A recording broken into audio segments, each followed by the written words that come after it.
Assalamualaikum warahmatullahi wabarakatuh. Halo teman-teman semua, kenali nama aku Pratama Diningrat Marjuki dengan NIM C14010224 dari kelompok 2 paralel 2 praktikum fisiologi reproduksi organisme akuatik. Nah, pada video ini aku ingin memperlihatkan ke kalian nih terkait video praktikum dari minggu pertama sampai minggu terakhir sebelum UTS nih teman-teman. Gimana sih videonya? Ayo kita lihat teman-teman.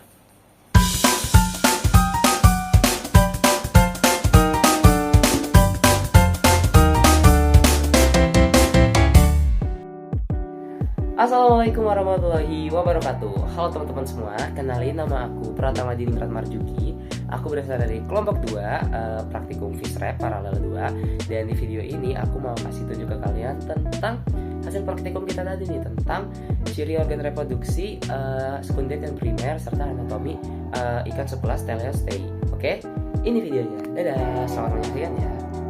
Nah, jadi pertama sebelum kita melakukan pembedahan, ini kita mengambil sampel ikan yang nantinya akan dibedah. Seperti misalnya ini ada ikan lele dan juga ikan nila, dan juga ada ikan mas juga ya teman-teman. Tapi di video ini juga sudah diambil sebelumnya ya, jadi nggak kelihatan. Nah, ini kita lagi menuju ke labnya. Oke, lanjut. Nah, ini bisa kita lihat ada ikan lele, ikan nila, dan juga ikan mas yang sudah kita ambil tadi nih teman-teman. Nah, sekarang sedang diamati kira-kira ikan yang akan kita uji merupakan ikan betina atau jantan. Nah, kita melihatnya serta menduganya melalui ciri seksual sekunder yang ada pada ikannya nih teman-teman. Tuh bisa dilihat ya. Nah, setelah kita mendiagnosa awal, selanjutnya kita mulai membedah ikan. Nah, pertama-tama untuk tahap awal kita akan membunuh ikannya dulu nih teman-teman, dengan cara menusukkan sebuah alat ke medula oblata yang ada pada ikan nih, supaya ikan tersebut bisa mati dan kita bedah nih teman-teman. Setelah ikan mati baru bisa kita lakukan proses pembedahan nih teman-teman. Bisa kalian lihat ini misalnya dari ikan mas dimulai dari operculum dan sampai ke setelah anus nih teman-teman.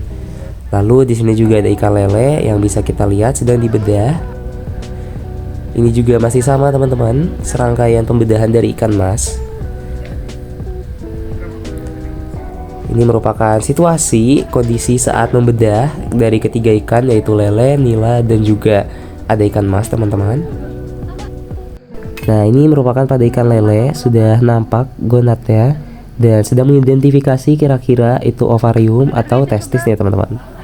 Nah, ini juga merupakan sampel dari ikan mas, sama itu bisa terlihat teman-teman sudah dibulir ya, sudah dikeluarkan organnya, namun belum dibulir. Nah, ini masih ikan lele karena ikan lele yang kita amati ternyata untuk gonadnya sangat kecil. Nah, itu bisa dilihat teman-teman untuk ikan emas bahwasannya gonadnya berupa ovarium. Nah, ini merupakan proses pembedahan pada ikan nila dan itu merupakan ovarium yang menunjukkan bahwa ikan ini betina teman-teman. Nah, jadi setelah kami melakukan percobaan dan mengidentifikasi ketiga ikan tersebut, kami menyatakan bahwasannya ketiga ikan tersebut memiliki jenis kelamin betina. Hal ini diperkuat dengan jurnal yang saya dapat yang akan saya bacakan nih teman-teman. Yang pertama, jenis kelamin ikan umumnya dapat dibedakan dengan mengamati ciri-ciri seksual primer dan tanda-tanda morfologis lainnya. Umumnya pada banyak spesies ikan air tawar, dimorfisme seksual ini cukup jelas terlihat. Organ reproduksi pada ikan lele dan juga ikan nila memiliki morfologi meruncing dan berwarna putih pucat.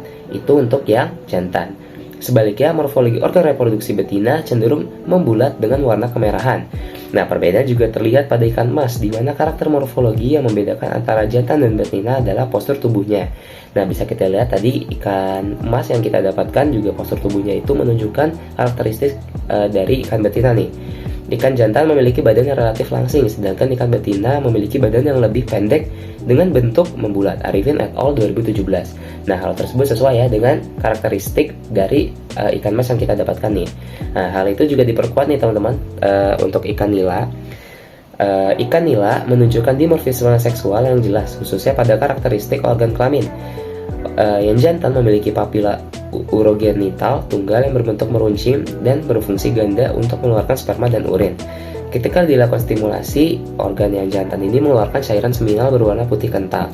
Nah, tapi pada ikan betina memiliki papila genital yang berbentuk membulat menyerupai bulan sabit dengan 3 lubang terpisah, masing-masing untuk anus, oviduk yang berfungsi sebagai pengeluaran telur, dan juga saluran urin. Nah, tadi setelah kita melakukan pengamatan, hal tersebut sesuai ya teman-teman untuk ciri yang betina. Ini saya ambil dari Wiharti dan Hanik 2022.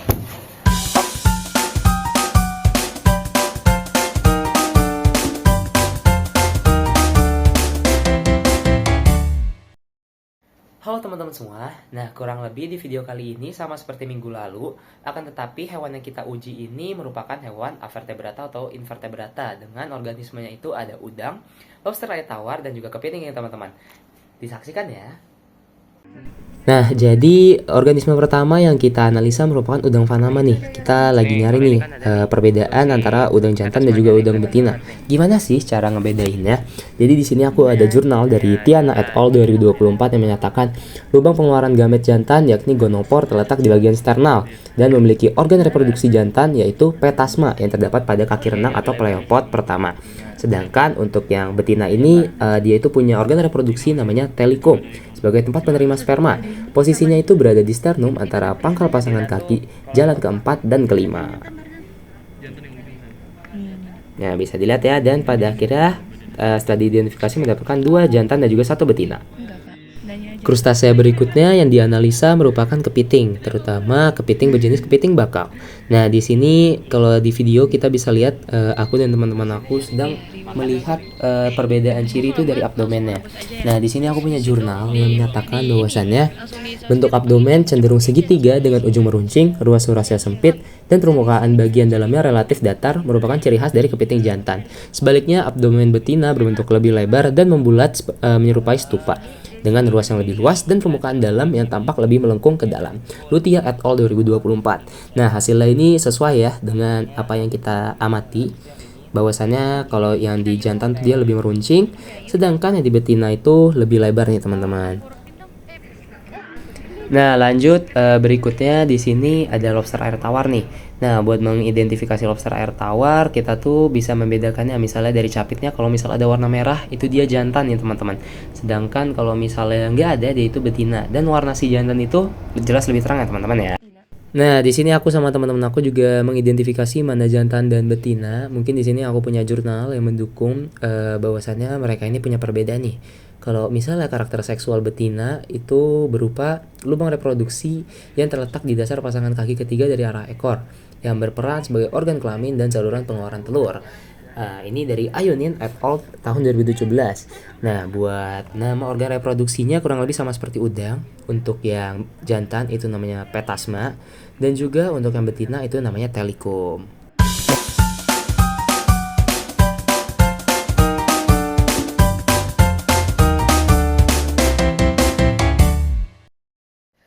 Assalamualaikum warahmatullahi wabarakatuh. Halo teman-teman semua. Nah, jadi pada video kali ini aku akan ngebahas hasil praktikum aku tadi nih tentang perkembangan gonad pada ikan. Dan untuk komoditas ikannya itu ada 2 nih, yaitu ikan lele dan juga ikan mas. Mari kita saksikan teman-teman. Nah, jadi ikan pertama yang kami amati merupakan ikan mas, dan setelah kami amati, ikan mas tersebut memiliki jenis kelamin jantan dengan TKG2 dan juga TKG3. Hal ini selaras dengan jurnal yang saya dapatkan bahwasannya karakteristik TKG2 pada ikan mas ditandai dengan ukuran testis yang membesar, berwarna putih seperti susu dan bentuknya mulai tampak jelas, berbeda dari TKG1. Sementara itu pada TKG3, ciri yang tampak adalah permukaan testis yang masih mulus, belum bergerigi dengan intensitas warna putih yang semakin mengikat. MUIS 2021. Nah, di sini kami sedang melanjutkan pengamatan kami nih, teman-teman.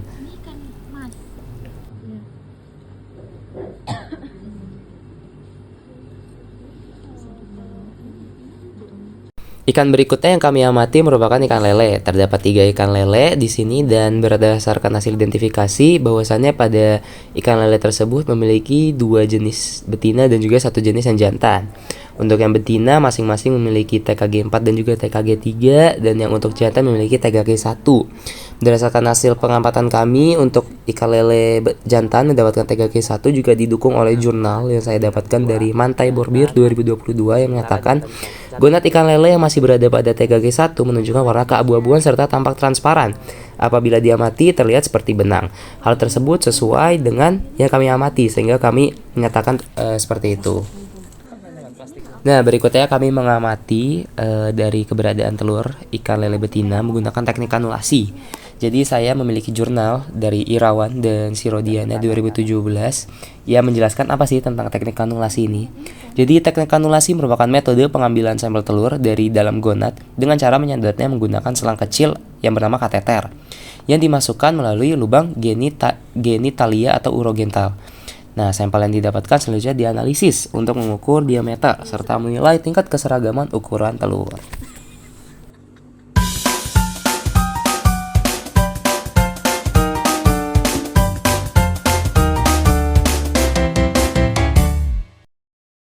Assalamualaikum warahmatullahi wabarakatuh. Halo teman-teman semua. Nah, jadi pada praktikum fisiologi reproduksi hari ini, tadi aku melakukan percobaan terkait dengan USG, GSI dan juga HSI, teman-teman. Gimana sih tadi terkait praktikumnya? Ayo kita lihat sama-sama. Nah, di sini pertama kali kita menggunakan metode USG ataupun ultrasonografi. Kenapa kita menggunakan metode ini? Yang pertama, metode ini tuh punya kelebihan berupa non-invasif, cepat, efisien, serta mengurangi kematian induk. Namun tetap memiliki kekurangan seperti biaya yang mahal, sulit untuk ikan kecil, dan terbatas untuk beberapa spesies. Nah, di sini aku punya jurnal terkait metode ini. Ultrasonografi merupakan teknik pencitraan diagnostik di mana gelombang suara berfrekuensi tinggi digunakan untuk menghasilkan gambar real time dari organ internal, jaringan, serta aliran darah. Secara khusus, metode ini dapat digunakan untuk memantau status pemijahan ikan dan dengan demikian memungkinkan pengelolaan induk ikan yang lebih efisien. Selain itu, teknik ini telah diterapkan untuk identifikasi jenis kelamin dan untuk menilai tahap kematangan berbagai spesies ikan. Setawong et al. 2024.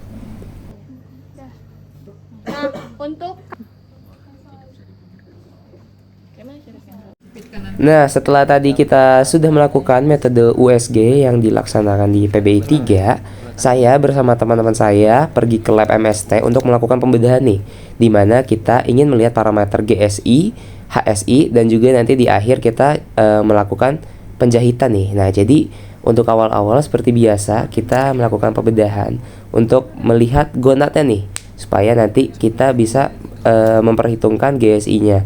Lalu juga kita juga melihat hati teman-teman, karena nanti itu akan dipakai untuk parameter HSI.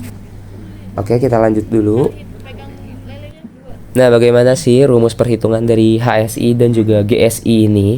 Jadi untuk HSI sendiri memiliki rumus bobot hati per bobot tubuh dikali 100%. Sedangkan untuk GSI memiliki rumus bobot gonad per bobot tubuh dikali 100%. Nah, di sini sudah terlihat ya gonad dari ikan lelenya. Mungkin di sini aku punya jurnal terkait dengan GSI atau Gonadosomatic Index atau indeks somatik gonadnya, teman-teman. Nah, indeks somatik gonad atau GSI berfungsi sebagai indikator kematangan gonad pada induk ikan. Nilainya akan mengalami peningkatan seiring dengan perkembangan kematangan gonad dan akan menurun secara signifikan setelah proses pemijahan selesai. Jufri et al. 2019. Nah, ini merupakan bobot dari gonad yang kita dapatkan ya, teman-teman.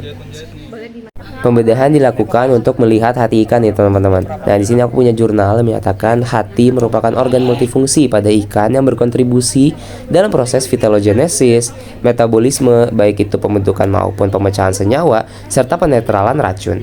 Kesehatan serta aktivitas metabolik organ ini sering direpresentasikan nih melalui indeks hepatosomatik atau HSI, yaitu perbandingan antara berat hati dengan berat tubuh tanpa isi usus atau BM.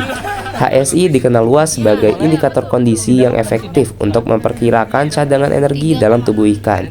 Skilling et al. 2025. Nah, itu juga bisa dilihat ya bobot hati yang kita dapat.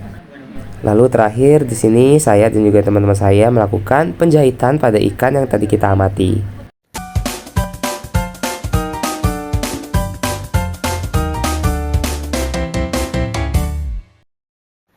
Assalamualaikum warahmatullahi wabarakatuh. Halo teman-teman semua. Nah, jadi di video kali ini aku mau memperlihatkan hasil praktikum aku tadi nih, teman-teman.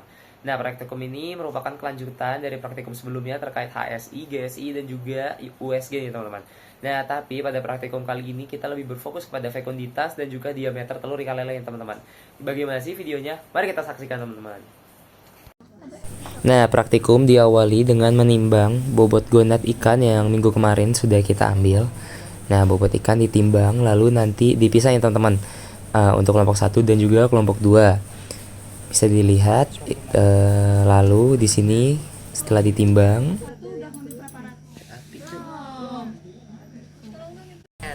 Nah, lalu akan dipisahkan untuk dianalisis. Yang satu untuk kelompok 1 dan juga yang satu untuk kelompok 2 nih teman-teman.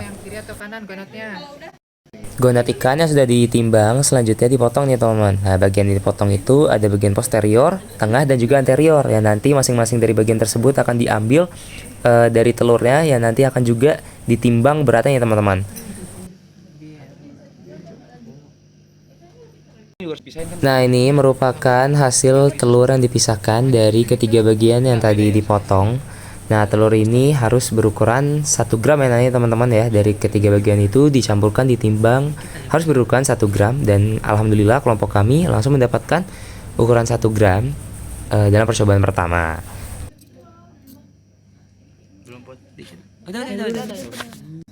Nah, lalu di sini teman saya sedang memisahkan dan menghitung kira-kira tadi di dalam 1 gram telur ikan yang dipisahkan tuh ada berapa sih telur ikan yang didapatkan. Nah, lalu di sini juga ada perlakuan untuk memisahkan telur dari bagian posterior, tengah, dan juga anterior ke dalam preparat yang nanti akan diamati di mikroskop nih teman-teman. Nah, berhubung praktikum hari ini terkait dengan fekunditas dan juga diameter telur, di sini aku ada jurnal yang menyatakan fekunditas adalah ukuran kuantitatif berupa jumlah telur yang berada dalam tahap siap pijah di dalam ovarium ikan. Fekunditas total serta fekunditas individual merupakan dua tipe dari parameter reproduksi ini. Muharram et al. 2020. Nah, teman-teman, nilai fekunditas ini juga dipengaruhi oleh beberapa faktor. Nah, mungkin di sini aku mau ngasih tahu nih, ada jurnal menyatakan besaran fekunditas sangat bergantung pada kualitas induk betina, kandungan nutrisi pakan yang diberikan, serta tingkat efisiensi pemanfaatan nutrisi oleh organisme. Pakan dengan kualitas rendah dapat menginduksi peningkatan laju reabsorpsi, yang pada akhirnya menurunkan tingkat fekunditas dan menghambat proses pematangan oosit. Sembiring et al. 2017. Nah, telur yang tadi sudah disusun preparat, kemudian ini diamati diameter telurnya teman-teman ya di mikroskop. Nah, di sini aku ada jurnal yang menyatakan hubungan antara diameter telur dengan fekunditasnya teman.